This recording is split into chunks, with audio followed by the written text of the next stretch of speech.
తిరిగి BC news కి స్వాగతం. దివంగత ముఖ్యమంత్రి వైఎస్ రాజశేఖర రెడ్డి 16వ వర్ధంతి సందర్భంగా మంగళవారం విశాఖలో వైసీపీ నేతలు పలు సేవా కార్యక్రమాలు నిర్వహించారు. వైసీపీ విశాఖ జిల్లా అధ్యక్షుడు కేకే రాజు, పార్టీ నాయకులు పాల్గొని వైఎస్ఆర్ విగ్రహానికి పూలమాలలు వేసి ఘనంగా నివాళులర్పించారు. అనంతరం కేకే రాజు మాట్లాడుతూ ఫీజు రియంబర్స్మెంట్ తో పేద విద్యార్థులకు ఉన్నత విద్యను అందించిన మహనీయుడు వైఎస్ఆర్ అని అన్నారు.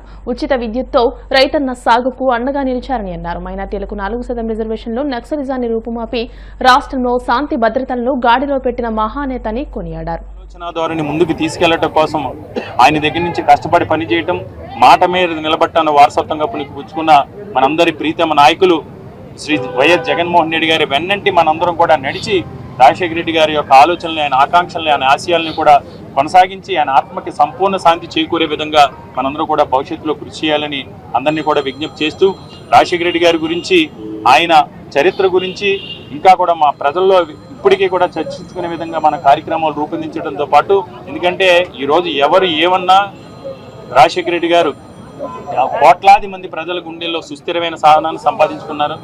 ఆయన ఈ రాష్ట్ర రాజకీయాల్లోకే హోందాతనాన్ని తీసుకొచ్చిన వ్యక్తి డాక్టర్ వైఎస్ రాజశేఖర రెడ్డి గారు. కాబట్టి ఆ మహానేత ఆశయాలను కొనసాగించడం కోసం మనందరం కంకణబద్దులు అవ్వాలని, ఎందుకంటే ఈరోజు ఈ ప్రభుత్వాన్ని ముఖ్యంగా ఈ కూటమి ప్రభుత్వం వచ్చిన తర్వాత ఏదైతే వివక్ష చూపిస్తున్నారో మనందరికీ కూడా తెలుసు. ఎందుకంటే ముఖ్యంగా ఉత్తరాంధ్ర ప్రాంతంలో ఏదైనా అభివృద్ధి జరిగిందంటే అది రాజశేఖర రెడ్డి గారి తర్వాత జగన్మోహన్ రెడ్డి గారి ఆధ్వర్యంలో మాత్రమే జరిగింది.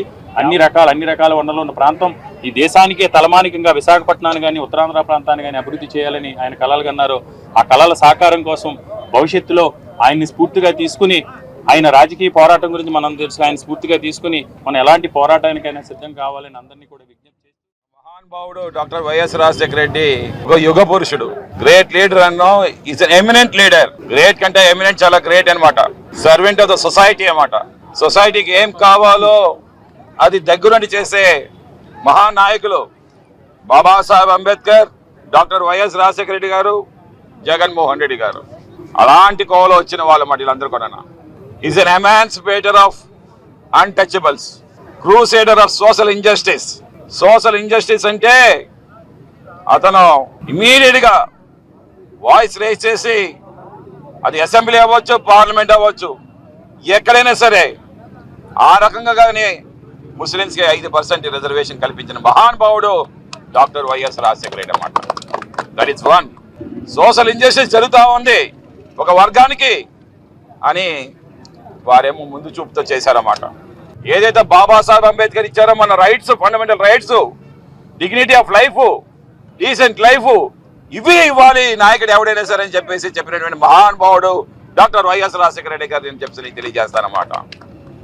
అటువంటి లీడర్ గాని ఈరోజు బ్రతుకుంటే 1 ఇంచు స్టీల్ ప్లాంట్ కదపగలుగుతాడా ఈ మోడీ అని నేను చెప్తాను. నేను ఒకసారి 1 ఇంచు కదిపి చూడమని చెప్తాడన్నమాట. ఈ ఆంధ్ర రాష్ట్రం, ఉమ్మడి రాష్ట్రం 1-2 మొక్కలు అవుతుందా? ఆ నాయకులు లేకపోవడం ఎంత నష్టం జరిగింది ఆంధ్ర రాష్ట్రానికి అని చెప్పి ఒక్కసారి ఈ ఆంధ్ర రాష్ట్ర ప్రజలందరూ కూడా, ఉమ్మడి రాష్ట్ర ప్రజలందరూ కూడా ఆలోచన చేయవలసిందిగా నేను కోరుతా ఉన్నాను. తిరుపతి జిల్లా గూడూరు పట్టణంలోని ముత్యాలపేటలో వినాయక చవితి ఉత్సవాలు వైభవంగా సాగుతున్నాయి. గత 7 రోజులుగా గణనాథుడికి వైభవంగా విశేష పూజలు నిర్వహిస్తున్నారు. సమరసత సేవా ఫౌండేషన్ ఆధ్వర్యంలో మహిళలు దీపాలతో హారతులు సమర్పించి విఘ్నేశ్వరుని పూజించారు. అనంతరం తీర్థ ప్రసాదాలు స్వీకరించారు.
విశాఖ స్టీల్ ప్లాంట్ ని ప్రభుత్వ రంగంలో కొనసాగించాలని కోరుతూ ఏఎస్ఎఫ్, ఏఐవైఎఫ్, ఎన్ఎఫ్ఐడబ్ల్యూ ఆధ్వర్యంలో జలదీక్షను చేపట్టారు. విశాఖ ఉక్కుకి సొంత గనులు కేటాయించాలని, తొలగించిన కార్మికులను వెంటనే విధుల్లోకి తీసుకోవాలని వారు డిమాండ్ చేశారు.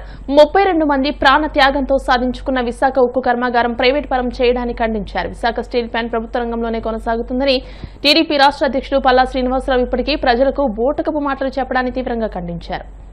ఏదైతే గత 5 సంవత్సరాల నుంచి పోరాటం చేస్తున్నటువంటి విశాఖ స్టీల్ ప్లాంట్ ని ప్రభుత్వ రంగంలో కొనసాగిస్తామని చెప్పేసి ఈ రాష్ట్ర కూటమి ముఖ్యమంత్రులు కావచ్చు, ఉప ముఖ్యమంత్రులు కావచ్చు, మంత్రులు, ఎమ్మెల్యేలు ఎవరు కూడా స్పష్టమైన హామీ ప్రజలు ఇచ్చే సందర్భం ఎక్కడా లేదని చెప్పేసి ఈరోజు ఆల్ ఇండియా స్టూడెంట్ కమిషన్ చెప్తా ఉంది. దాని మూలంగానే ఆ ప్రైవేట్ పర్సన్కి వ్యతిరేకంగా ఖండిస్తూ విశాఖ స్టీల్ ప్లాంట్ ని ప్రభుత్వ రంగంలో కొనసాగించాలని చెప్పేసి ఆర్కే బీచ్ వస్తున్నటువంటి బీచ్ లో జలదీక్ష ఈరోజు ఈ ఎన్ఎఫ్ఐడబ్ల్యూ, ఏఐఎస్, ఏఎంఎఫ్ ఆధ్వర్యంలో పెట్టడం జరుగుతూ ఉంది. ఈరోజు కేంద్ర ప్రభుత్వం పార్లమెంట్ లో ఖచ్చితంగా విశాఖపట్నం స్టీల్ ప్లాంట్ ని ప్రైవేట్ పరం చేస్తా ఉందని చెప్పి చెప్తా ఉంది. ఇక రాష్ట్ర టీడీపీ అధ్యక్షుడు పల్లా శ్రీనివాస్ గారు అటువంటిది ఏమీ లేదు అని చెప్పేసి ఆయన చెప్తా ఉన్నారు. అయితే మీ మాటలు అమ్మాలాగా కేంద్ర ప్రభుత్వం పార్లమెంట్ ప్రవేశపెట్టినటువంటి మాటలు అమ్మాలని చెప్పేసి ఈ రోజు ఏఎస్ఐ చూసి అడదలుచుకున్నాం. ఈరోజు ఖచ్చితంగా ప్రైవేట్ పరం అవుతుందని చెప్పేసి మేము చెప్తున్నాం. ఎందుకంటే అందులో భాగంగానే మనం 34 ఫర్నిచర్స్ అన్ని సంబంధించి ప్రైవేట్ పరం చేస్తా ఉన్నారు. ఈరోజు 5,000 సంబంధించి కార్మికుల్ని అక్కడ తొలగించడం జరిగింది. ఇక ఒడిశా, బీహార్ సంబంధించి కార్మికుల్ని నాలుగు తీసుకొచ్చి ఈ రోజు ప్లాంట్ నడిపించే పరిస్థితి కనపడుతుంది. ఎటువంటి నైపుణ్యం కూడా లేదు. అంటే ఇది చూస్తే పూర్తిగా విశాఖపట్నం లాభాలు పూర్తిగా అడగదొక్కి ప్రైవేట్ పరం చేయాలని ఆలోచనతో ఉంది కాబట్టి ఇవన్నీ చేస్తా ఉన్నారు. ఈ రోజు ఒకటి తెలియజేస్తా ఉన్నాం, విశాఖపట్నం స్టీల్ ప్లాంట్ నష్టాల్లో ఉందని చెప్పేసి ఈరోజు ప్రైవేట్ వ్యక్తులు దారదర్శనం చేస్తా ఉన్నారు. అదే ప్రైవేట్ వ్యక్తులు నష్టాల్లో ఉంటే ఏం చేస్తారు? వాళ్ళకి రాయితీలు ఇచ్చి వాళ్ళు కాపాడతారు. అంటే వాళ్ళకి రాయితీలు ఇచ్చే బదులు ఈ విశాఖపట్నం స్టీల్ ప్లాంట్ సొంత గదులు కేటాయించి దాన్ని ప్రభుత్వ రంగంలో కొనసాగించవచ్చు కదని చెప్పేసి ఈ రోజు విద్యార్థి యోజన సంఘాలుగా మేము తెలియజేస్తా ఉన్నాం. ఈ రోజు ముఖ్యమంత్రి గారు, ఉప ముఖ్యమంత్రి గారు, మంత్రులు అనేక మార్లు విశాఖపట్నం వచ్చారు. గత ప్రతిపక్షంలో ఉన్నప్పుడు ఉప ముఖ్యమంత్రి గారు బహిరంగ సభ పెట్టి అనేక ప్రసంగాలు వదలగొట్టారు. ఈ రోజు కనీసం విశాఖపట్నం స్టీల్ ప్లాంట్ వైపు కన్నెత్తి చూసే పరిస్థితి లేదు. దానికి సంబంధించి ఒక మాట అడిగే పరిస్థితి కూడా లేదు. ఖచ్చితంగా విశాఖపట్నం స్టీల్ ప్రభుత్వంలో కొనసాగించాలి. లేని పక్షంలో భారీ ఎత్తున ఈ కార్మికులు, ప్రజలకు, విద్యార్థి యువతను అందరినీ కూడా సమీకరించి భారీ ఎత్తున శ్రీకారం చూడదని చెప్పేసి ఈ రోజు కోర్టు ప్రభుత్వానికి హెచ్చరిక జారీ చేస్తారు. తెలంగాణ ముఖ్యమంత్రి రేవంత్ రెడ్డి ఆసక్తికర వ్యాఖ్యలు చేశారు. కుర్చీ నుండి కొంచెం పక్కకు జరిగితే చాలు, ఆ స్థానంలో కూర్చుని నడిపించడానికి కొందరు సిద్ధంగా ఉన్నారని వ్యాఖ్యానించారు. తాను అనుభవంతో ఇవి చెబుతున్నానని అన్నారు. హైదరాబాద్ లోని హోటల్ దస్పల్లలో నిర్వహించిన వైఎస్ఆర్ స్మారక పురస్కారం 2025 ప్రధానోత్సవ కార్యక్రమానికి ఆయన ముఖ్య అతిథిగా హాజరై ప్రసంగించారు. రాజశేఖర్ రెడ్డి ఆశయాలను తమ ప్రభుత్వం కొనసాగిస్తుందని అన్నారు. వైఎస్ఆర్ కలలు కన్న ప్రాజెక్టును పూర్తి చేసి తీరుతామని పునరుద్ఘాటించారు. వారి జ్ఞాపకార్థం doctor YS Rajasekhar Reddy memorial award 2025 ఈ కార్యక్రమాన్ని చేపట్టిన సమకాలీన రాజకీయాలలో అధికారం ఉన్నప్పుడు చాలా మంది మిత్రులు వస్తూ ఉంటారు. అధికారం ఎలా మాయమవుతుందో మిత్రులు కూడా ఆ విధంగానే మాయమవుతూనే ఉంటారు. లేదా అవకాశాల కోసం తమ యొక్క లాయల్టీని కూడా మార్చుకుంటూ ఉంటారు.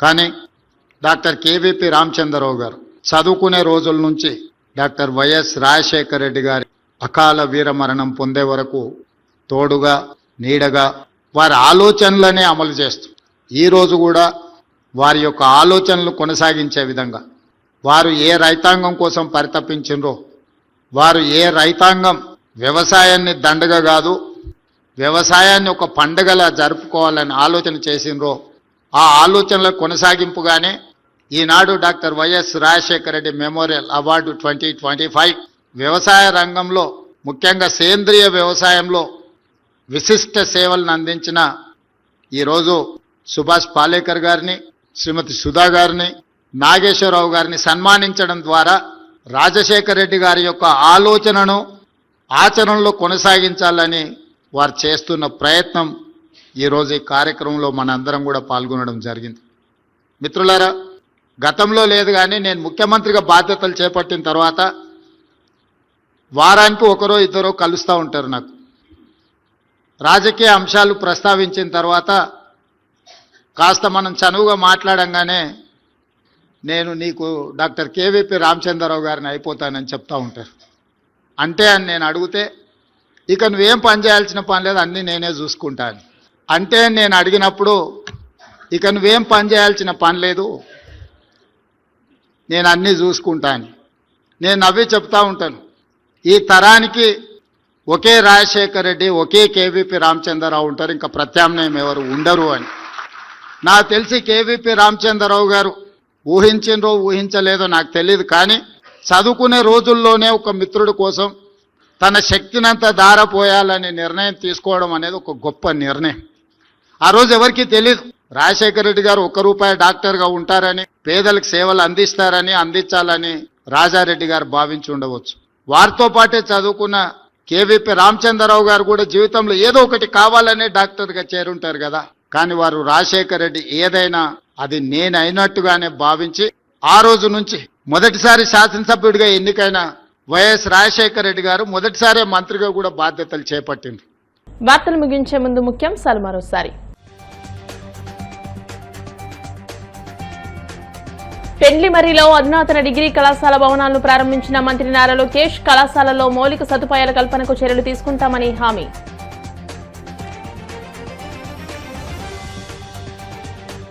భీమవరం బీజేపీ కార్యాలయంలో ఘనంగా పవన్ కళ్యాణ్ పుట్టినరోజు వేడుకలు, కూటమి ప్రభుత్వం ఏర్పాటులో క్రియాశీలక పాత్ర పవన్దే అన్న కేంద్ర మంత్రి శ్రీనివాస్ వర్మ. వెన్నుపోటుదారుణ్ణి మహానాయకుడిగా చెప్పుకోవడం సిగ్గుచేటు, చంద్రబాబుపై తీవ్ర స్థాయిలో ధ్వజమెత్తిన వైసీపీ మాజీ ఎమ్మెల్యే టీజీఆర్ సుధాకర్ బాబు. హైదరాబాద్లోని హోటల్ దస్పల్లాలో వైఎస్ఆర్ స్మారక పురస్కారం 2025 ప్రధానోత్సవ కార్యక్రమం, వైఎస్ ఆశయాలను తమ ప్రభుత్వం కొనసాగిస్తుందన్న సీఎం రేవంత్ రెడ్డి. ఈ వార్తలు ఇంతటితో సమాప్తం. మరిన్ని వార్తల కోసం BCN digital YouTube channel, Facebook page ని ఫాలో అవ్వండి. అప్డేటెడ్ వార్తల కోసం ప్లీజ్ సబ్స్క్రైబ్.